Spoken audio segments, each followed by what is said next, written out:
பிரியமானவர்களே, ஆண்டவராகிய இயேசு கிறிஸ்துவின் நாமத்தினாலே உங்களை வாழ்த்துகிறேன். இந்த நாளிலும் நம்முடைய தியானத்திற்காக சங்கீதங்களின் புஸ்தகம் 12ஆம் சங்கீதம் 5வது வசனத்தை நான் வாசிக்கிறேன்.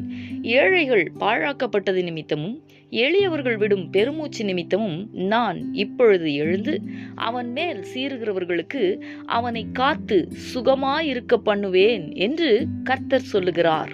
எனக்கு அன்பானவர்களே, நாம் வாசித்த இந்த தாவீதின் சங்கீதத்திலே ஒரு சமுதாயம் எப்படி இருக்க வேண்டுமோ அப்படி இராமல், எப்படி இருக்கக்கூடாதோ அப்படி இருந்த மக்கள் மத்தியிலே வாழுகிற ஒரு ஜனக்கூட்டத்தை அடையாளப்படுத்தி சங்கீதக்காரன் இங்கே எழுதியிருக்கிறார். சுருங்க சொன்னால், தேவனுக்கு பயப்படாத ஒரு கூட்ட ஜனங்களின் மத்தியிலே தேவனுக்கு பயப்படுகிற ஒரு ஜனக்கூட்டத்தை பார்க்கிறோம். ஆம், பக்தியற்ற, உண்மையற்ற, பொய் பேசுகிற, இருமனதாய் பேசுகிற, இச்சகம் பேசுகிற, பெருமைகளை பேசுகிற, தங்களுடைய நாவுகளால் உதடுகளால் தீமையான காரியங்களை பேசி மேற்கொள்ளுகிற ஒரு கூட்ட மனிதர்கள்.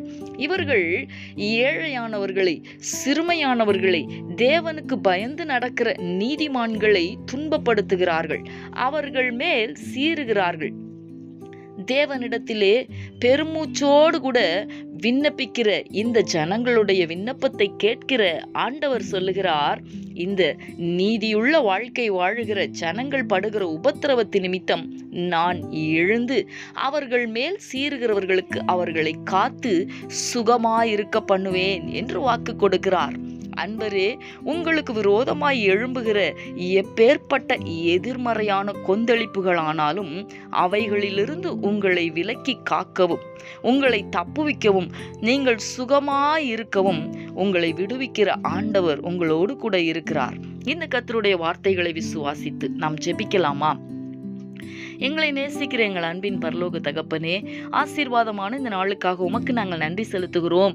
இந்த நாளிலும் தவறான ஒரு ஜனக்கூட்டங்களின் மத்தியிலே வாழுகிற தம்முடைய பிள்ளைகளை நீர் காத்து சுகமாய் இருக்க பண்ணுவேன் என்று வாக்கு கொடுக்கிறதற்காக உமக்கு நன்றி செலுத்துகிறோம். தகப்பனே, அப்படிப்பட்ட சூழ்நிலைகளின் மத்தியிலே இருந்து கொண்டு உம்முடைய முகத்தை நோக்கி பார்த்து உமக்கு காத்திருக்கிற ஜனங்களுக்காய் நான் ஜெபிக்கிறேன். தகப்பனே, தம்முடைய பிள்ளைகளோடு கூட நீர் இருக்கிறதை தேவன் விளங்க பண்ணுவீராக, தேவன் எழுந்தருளுவீராக. உம்முடைய பிள்ளைகளுக்கு விரோதமாய் காணப்படுகிற சத்துருக்கள் சிதறடிக்கப்படும்படிக்கு கர்த்தர் தம்முடைய பிள்ளைகளை தேற்றி தைரியப்படுத்துவீராக. நீர் அப்படி செய்ய போகிறதற்காக உமக்கு ஸ்தோத்திரம். இயேசு கிறிஸ்துவின் நாமத்தில் வேண்டிக் கொள்ளுகிறேன் நல்ல பிதாவே. ஆமேன், ஆமேன்.